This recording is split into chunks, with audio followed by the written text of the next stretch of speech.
우리나라의 암 환자분들의 영양실조 비율이 61%래.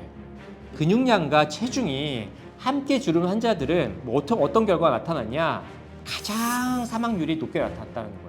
우리가 체중을 유지하고 특히 근육을 기르기 위해서는 양질의 단백질을 섭취를 해야 되는데 어떻게 하면은 많이 먹일 수 있을까? 이 고민을 내가 한 거야. 그게 바로 형님, 오늘 영상 대박이라면서요. 진짜 대박이야, 대박. 내가 10년 동안 암 환자를 봐왔잖아. 근데 내가 이 문제를 꼭 풀고 싶었거든. 근데 이 문제를 풀 수가 없었어. 근데 그거를 내가 그 비밀의 열쇠를 작년 연말에 우연한 기회로 이걸 풀었어. 그래서 내가 뭘 외쳤게? 유레카를 외쳤어, 유레카. 아, 정말로. 이 암 환자들한테는 이게 정말 중요한 문제이거든. 오늘 거기에 대해서 얘기를 한번 나눠보려고 해. 암 환자분들, 특히 이제 항암이나 방사선 치료 받고 계신 분들은 영양 관리가 그 무엇보다 중요하거든. 근데 몇몇 환자분들은 뭐 예를 들면 항암하는 동안에 뭐 몇 킬로 빠지고 또 다음 사이클에 또 몇 킬로 빠지고 이런 것에 대해서 크게 대수롭지 않게 생각하는 사람들도 있어. 항암하니까 당연히 체중 감소하는 건 당연하잖아요. 나중에 찌우면 되잖아요. 이렇게 얘기하시는 분이 계시거든. 혹은 뭐 소화기암 환자라든지 두경부암 환자들 어때? 수술하고 나면은 체중이 지속적으로 빠지는데 여기에 대해서 크게 경각심을 느끼지 않는 환자분들도 있어. 근데 사실은 그게 암 환자분들 예후에 있어서는 굉장히 안 좋거든. 다시 말해서 재발률이 굉장히 많이 높아질 수가 있고 또 5년, 10년 생존율에도 큰 영향을 끼칠 수가 있단 말이야. 거기에 관련해가지고 내가 자료 몇 개를 가지고 왔어. 이거는 2022년도 10월 달에 그 뉴스에 나온 기사인데 가천대학교 길병원 종양내과 교수님이 수고하신 글이야. 내가 읽어볼게. 뭐라고 이분께서 말씀하셨냐면은 우리나라의 암 환자분들의 영양실조 비율이 몇 퍼센트라고 하셨냐면 61%래. 과반수 이상의 암 환자분들이 영양실조라는 거야. 영양실조.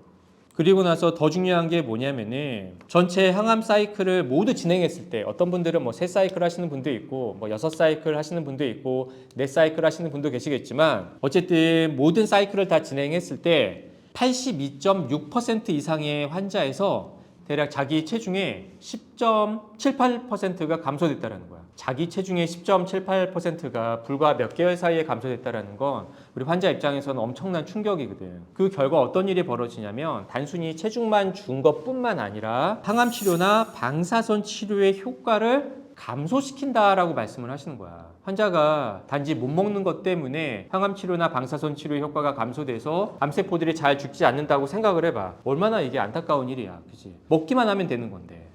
또 다른 뉴스 한 가지 또 가져왔어. 작년에 4월에 게재된 뉴스인데 여기 내용이 뭐냐면은 2010년부터 2020년까지 약 10년 동안의 긴 시간 동안 대장암 수술을 받은 환우분들의 사망 위험도를 분석한 자료인 거야. 근데 봤더니 요러한 사람은 사망 위험률이 32%가 줄었다라는 거야. 가장 많이 줄었다라는 건데 이게 어떤 사람이었냐? 체중이 늘면서 근육량이 증가한 환자들이 사망 위험도가 가장 낮았다라는 거야.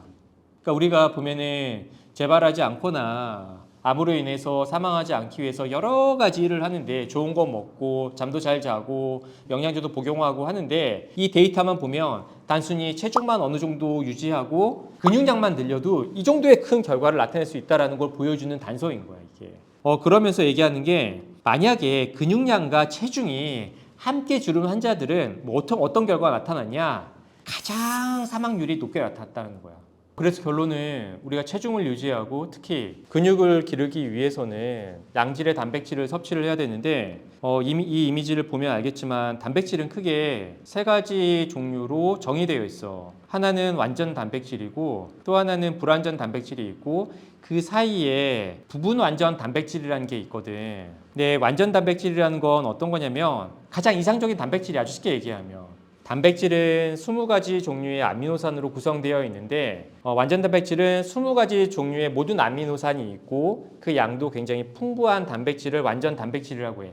가장 대표적인 게 뭐냐? 여기에 그림에 있는 것처럼 뭐야? 고기야, 고기. 그 무엇도 고기를 대체할 수는 없어. 단백질적인 측면에서는 고기만큼 완전한 아미노산을 가지고 있는 단백질은 없어. 그렇기 때문에 이름 자체도 완전 단백질이고, 그리고 뭐 우유도 완전 단백질의 일종이고, 뭐 생선, 달걀 이런 것들이 있고, 반면에 고기나 우유를 많이 먹지 않는 분들이 결국 먹는 거는 주로 이제 채식인데, 이 채식이 비타민과 미네랄은 풍부하게 있으니까 굉장히 이점이 많은데 취약점이 있어. 뭐겠어? 아미노산이 많이 함유되어 있지 않기 때문에 아미노산 공급에 있어서 약간의 결여가 생길 수가 있어. 그러면 이게 어디에 영향을 끼치겠어? 아까 그 얘기했던 맥락에 따르면은 체중의 감소나 근육량의 감소에 영향을 끼칠 수 있고, 그러면 항암 치료나 방사선 치료의 효과가 경감될 수 있고, 또는 심지어는 사망률이나 재발률 같은 것들이 올라가게 만드는 악영향을 끼칠 수 있단 말이야.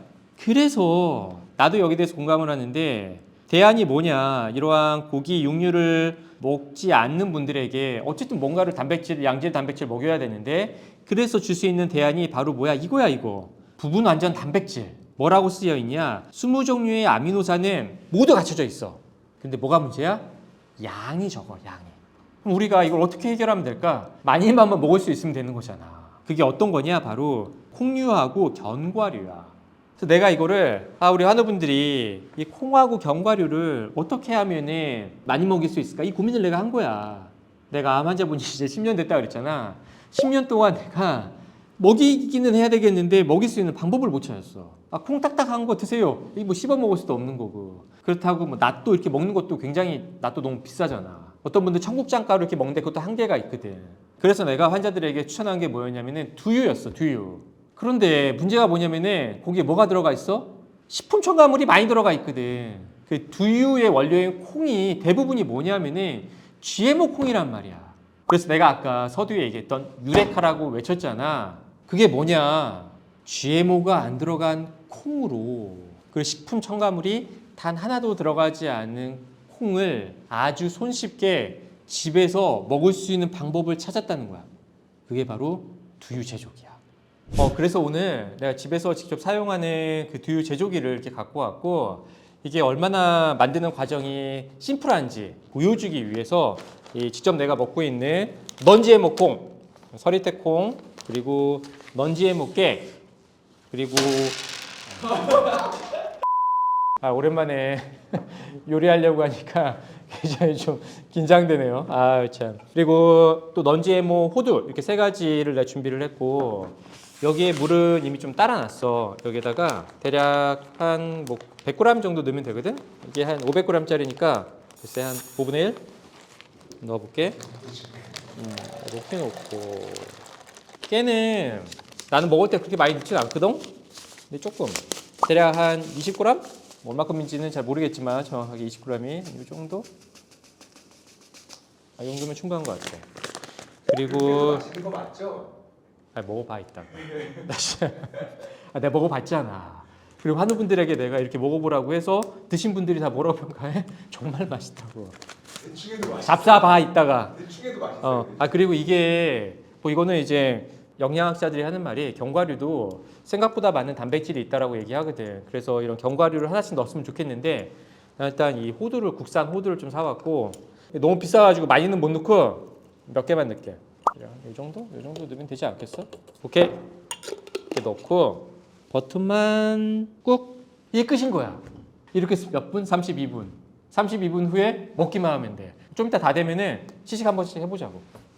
콩은 부분 완전 단백질로서 20가지의 모든 아미노산을 다 함유하고 있다 그랬잖아. 그래서 체중도 불리는데 좋고, 무엇보다도 어디에 좋다? 근육을 만드는데 좋다라 그랬잖아. 단순히 근육을 키우는 것 이외에도 콩 자체가 유방암이라든지 전립선암이라든지 위암이라든지 여러 가지 암을 줄이는 데 있어서도 어떠한 역할을 한다라는 임상 논문들이 많이 나와 있어. 거기에 대해서 간략하게 몇 가지만 좀 가져왔거든. 이 논문 자료는 2017년도에 게재가 된 건데, 제목을 읽어볼게. 유방암 치료 완료 후에 콩 섭취율이 유방암 재발과 사망률에 미치는 영향이라는 거야. 후양적으로 조사를 해본 건데 1224명의 유방암 환자를 113개월간 대략 한 10년 가까이 된 거잖아. 추적 관찰을 했고, 그 결과 콩을 많이 섭취한 군이 콩을 가장 적게 섭취한 군에 비해서 사망률이 21%가 낮았다라는 거야. 또 다른 논문 하나 갖고 왔어. 이 논문은 대만, 아시아권인 대만에서 쓰여진 논문인데 콩 단백질이 유방암 재발에 미치는 영향이라는 주제로 논문이 만들어져 있고 내용을 대략 간략하게 보면은 수술 항암 방사선 치료를 완료한 유방암 환자 정말 많잖아. 1945명을 평균 한 6년 정도 관찰을 했고 콩을 많이 먹은 군과 적게 먹은 군의 재발률을 비교해 본 거야. 봤더니 이 그래프가 결론이야. 이 빨간색은 콩을 가장 적게 먹은 군이고 요 파란색은 콩을 가장 많이 먹은 군인데 X축 1년, 2년, 3년, 4년, 5년, 6년을 보여주는 거고 Y축은 재발률을 보여주는 거야. 뭐 대략 한 7년째를 한번 볼게. 쭉 올려서 보면은 콩을 가장 적게 먹은 군 빨간색이지. 이 파란색에 비해서 재발률이 대략 50% 이상 높게 나타나는 걸 확인할 수가 있어. 이거는 근 10년 동안 관찰한 데이터잖아. 그러니까 임상으로서 가치가 있는 데이터란 말이야. 이것만 봐도 콩이 유방암 치료에 있어서 어떠한 역할을 하는지 우리가 알 수가 있고 지금까지는 내가 유방암 예만 들었는데 유방암뿐만 아니라 콩의 단백질이 뭐 전립선암이라든지 뭐 흑색종이라든지 혹은 이제 대장암이라든지 위암이라든지 여타 여러 가지 암에도 항종양 효과가 있다라는 식의 연구 자료가 정말 셀 수 없이 많이 나와 있어. 그러니까 환우분들이 콩을 먹으면은 뭐 어때? 근육량도 키워서 아까 첫 위에 내가 얘기했던 것처럼 예후를 좀 유리하게 가져갈 수도 있고 또한 여러 가지 암세포의 증식을 억제할 수도 있는 약간 일석이조 같은 효과를 우리가 누릴 수 있다라고 내가 얘기하고 싶은 거야. 혹여나 환우분들 중에 콩을 복용하면은 암이 증식한다. 혹은 암 치료에 도움이 안 된다. 혹은 항호르몬 치료를 받고 있는 분들의 그 효과를 억제한다. 라는 식으로 생각하시는 분들이 있을까봐 노파심의 얘기를 하는 건데 실제적으로 그런 논문이 나와 있는 거는 사실이야. 비교적 옛날에 쓰여진 논문이 대부분이고 물론 이제 최근에 쓰여진 논문 중에서도 소수의 몇 편의 논문에 그런 식의 결론이 난 걸로도 나와 있는데 대부분의 그런 논문들은 다 영미권의 논문들인 거고 우리 아시아 쪽의 논문 중에는 그런 결과를 나타낸 건 없어. 내가 알기로는 없고 그리고 무엇보다도 콩하고 암과의 관계의 키워드로 펀메드나 여러 군데에서 논문 검색을 해보면 절대 다수는 어떻게 나오냐면 콩이 암을 치료하는 데 있어서 도움을 준다라는 식의 결론을 다 내세우고 있어. 콩이 다른 건가요? 아니면 사람이 다른 건가요? 콩이 다를 수는 없을 거고 인종마다 약간의 차이점이 있을 거라고 나는 개인적으로 생각을 하는데 나의 가설 하나는 어떤 거냐면은 그 미국 사람들 봐봐. 된장 먹는 사람 본 적 있어? 나도 캐나다에서 1년 이상 살아봐서 알지만 거기 사람들은 나 콩을 먹어보는 거 본 적이 없어. 깡통에 있는 거 어쩌다가 1년에 한두 번씩 먹을 뿐이지 콩을 먹는 민족 자체가 아니거든. 근데 우리나라 사람들은 어때? 우리나라나 일본 사람들은 예로부터 콩을 먹어왔던 민족이고 그래서 콩을 먹었을 때 이 단백질이 우리 몸에서는 익숙한 단백질인 거야. 소화시키기에 되게 굉장히 좋은. 그렇기 때문에 우리 몸에 어떤 스트레스로 작용하지 않고 반면에 뭐 서구에 있는 사람들은 그런 것들을 먹는 민족이 아니었기 때문에 약간의 그러한 단백질이 들어왔을 때 소화하는 과정에 뭐 동양인들보다는 스트레스가 좀 더 많이 생기지 않을까 그게 어떤 안 좋은 영향을 끼치지 않을까라고 생각하는 과학자들이 실제 존재하고 나도 어떠한 그런 진화론적 관점에서는 그 일정 부분 뭐 맞는 얘기라고 생각을 해. 그래서 나는 많은 유방암 환자들이 뭐 항호르몬 치료를 받고 있건 받고 있지 않건 유방암 환자분이라면 콩을 어느 정도는 의미 있게 섭취를 해야 된다라고 주장을 하고 있고 다시 하나 또 강조할게. 내가 이 두 가지 논문을 떼온 이유가 있어. 수천 명을 10년 동안 후양적으로 관찰한 결과를 논문으로 낸 거야. 그러니까 그만큼 신뢰도가 높다라는 걸 내가 얘기하고 싶은 거거든. 이 정도면 좀 받아들일 수 있지 않을까라는 좀 생각이 들어. 자, 형님 다 됐습니다. 자, 여기 김이 모락모락 나더라고요. 그치. 네. 냄새가 와, 이 냄새가 너무 고소해. 먹어봐, 같이.